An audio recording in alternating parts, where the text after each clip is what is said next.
Hello, Namaskar, Vanakkam. Welcome to the bullet short revision series of Flamingo and Vistas ahead of your Cbse Class 12 English Board examination. So, let's get started with the Tiger King chapter. Now, a quick recap about the points you need to remember.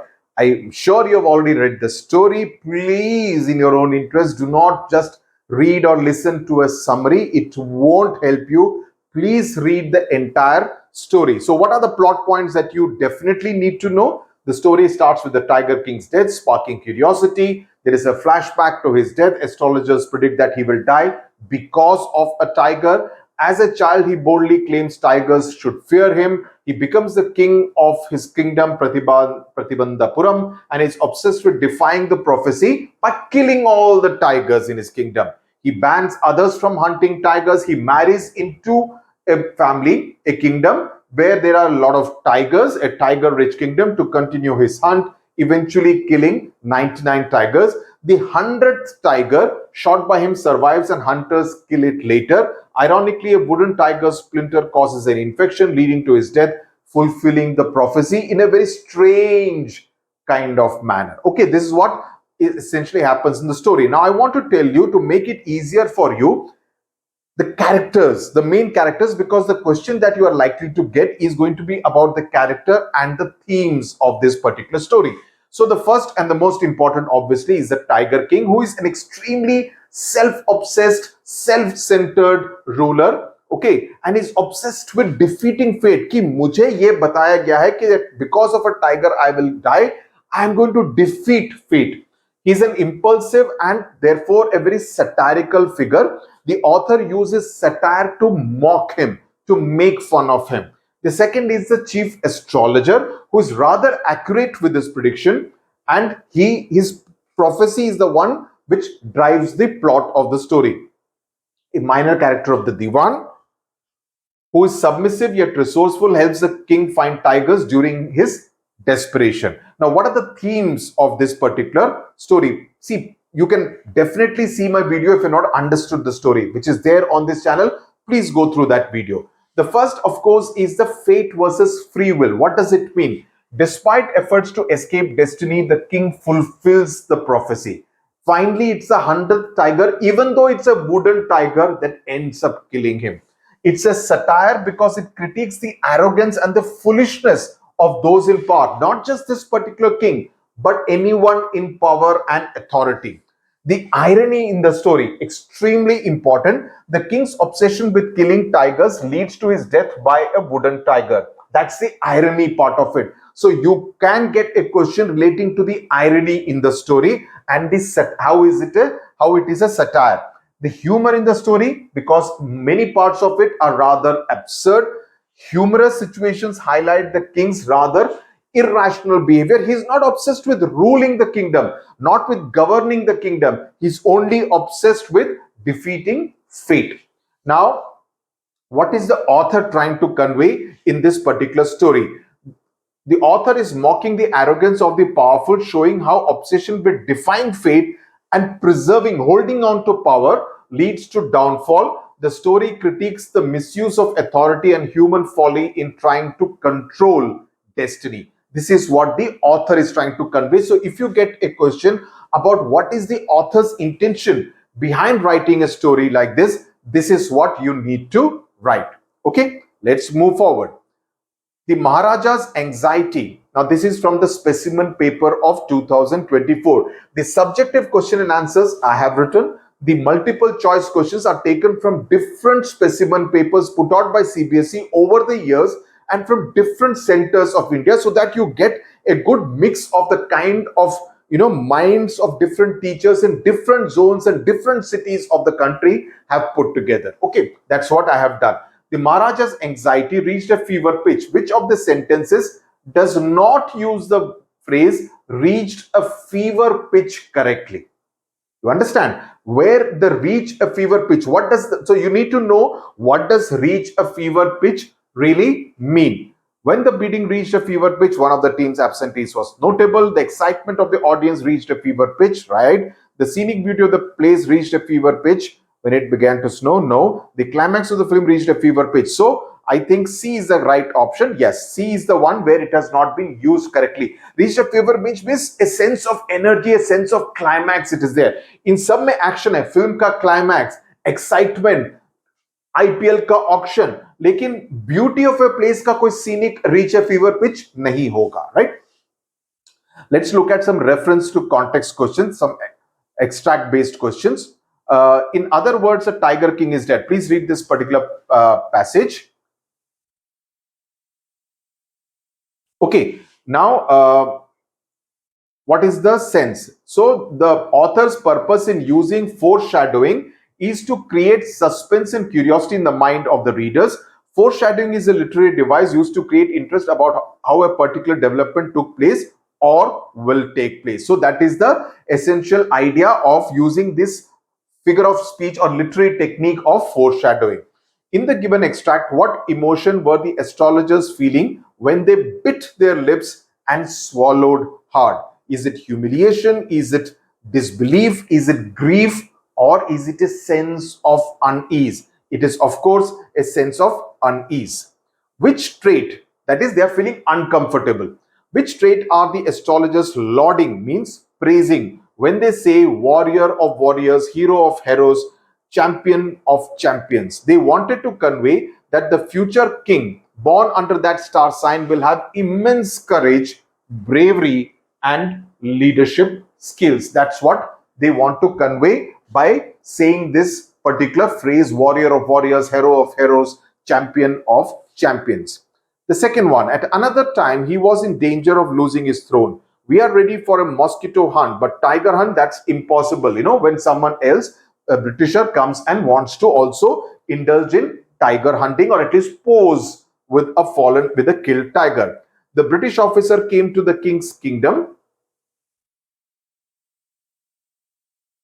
get himself photographed with a dead tiger carcass, hunt a tiger in his kingdom, assess his power, or is it 1 and 2? So the correct answer is 4, which includes both 1 and second option. Why did the king refuse permission to the British officer? Because of his resolve to hunt the 100 tigers himself, because he did not want the officer to be, no, second is not there, because he wouldn't be able to just think. Options 1 and 3. The correct answer is 1, because he wanted to kill all the 100 tigers himself. The author's mention of various hunts is symbolic of his satiric, ironic, comical, or both satiric and ironic. The correct option is option 4, both satiric and ironic. At midnight, when the town slept in peace, the Diwan and his aged wife dragged the tiger into the car and shoved it into seat. The tiger fell in a crumpled heap. Now, this is absolute satire, a sense of disbelief in the manner in which the story is written. Pick the option that uses the same figure of speech as that of the town slept in peace.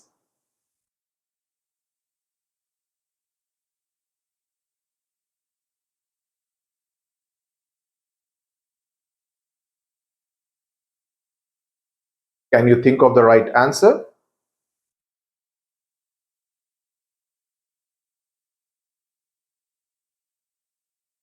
Yeah.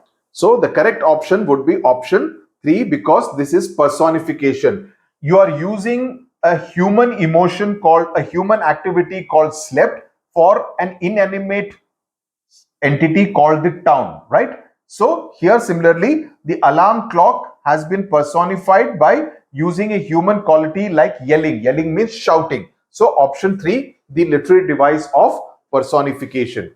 Which of the following is not an example of satyagraha? Okay, what is not an example? This is an example of satyagraha. This is an example of satyagraha. This is an example of satyagraha. Second is not an example of satyagraha. Answer 2. Let's look at some short question and answers.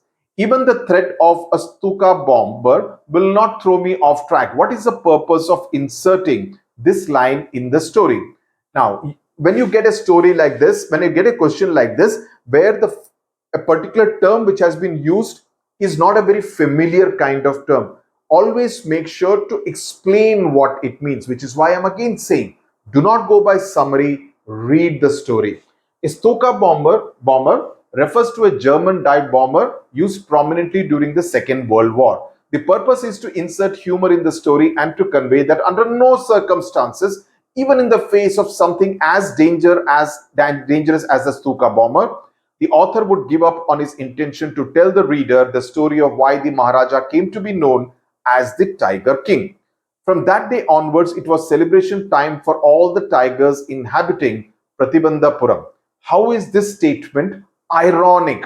The statement is ironic because even though other hunters could not kill the tigers as per the ruling of the king, the Maharaja could still kill them. So their death is inevitable. The only difference would be that it will now be a killing by a royal. So therefore, this particular statement is deeply ironic. The king was an eccentric ruler. Do you agree with this statement? Yes, an eccentric person is someone who behaves in a strange manner. The tiger. So again, you see, I have explained the word eccentric. Please do that as your opening line if your question contains a particular word or a phrase that needs to be explained. Okay, please do that in your own interest because the examiner would expect that. The Tiger King was an eccentric ruler because he neglected the welfare of his subjects only to disprove the prediction made by the astrologer. He bribed a high-ranking British officer to ensure only he could kill the tigers. He arranged a marriage only to have access to more tigers in another kingdom. In the end, even when he has to give a gift to his son, he makes the shopkeeper pay for it. So therefore, he's a little bit of a crackpot type of fellow. Knowing too much of your future is never a good thing. Now, this is a quote. So you need to examine this quote in the context of what happens in this particular story. The quote is true because the entire life of the Maharaja was shaped by the prophecy. He was obsessed with the prophecy. When he heard of the astrologer's prediction, the king vowed to attend to all other matters only after killing the 100 tigers. He would have led a different and perhaps a more fruitful life if he had not been obsessed with hunting tigers. Fifth question.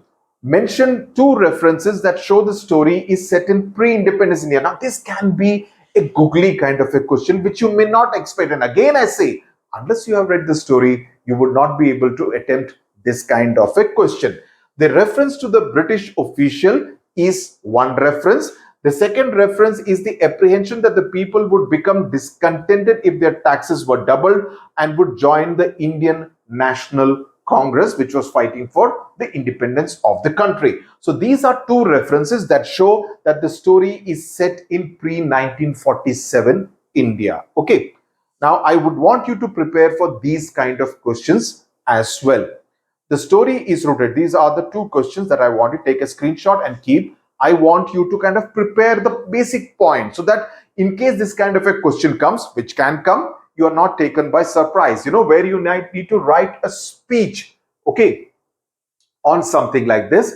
Then another one where you need to write an article on Save the Tigers. So I would want you to prepare points for these two questions also. This is ahead of your examination. Just write the basic 3 to 4 points so that you go into the exam hall well prepared. Okay, so with this we come to the end of this particular video on the Tiger King. I hope this has been of use to you. I say see all my videos at 1.5x speed. Take the screenshot so that anything that you find useful, take a screenshot and keep, so that in the last minute preparation you just need to read it. Don't take down any notes. That's all you need to do. You could at best underline some words in your book with a pencil. Okay, tata, bye bye. I will see you now in the next video. Bye.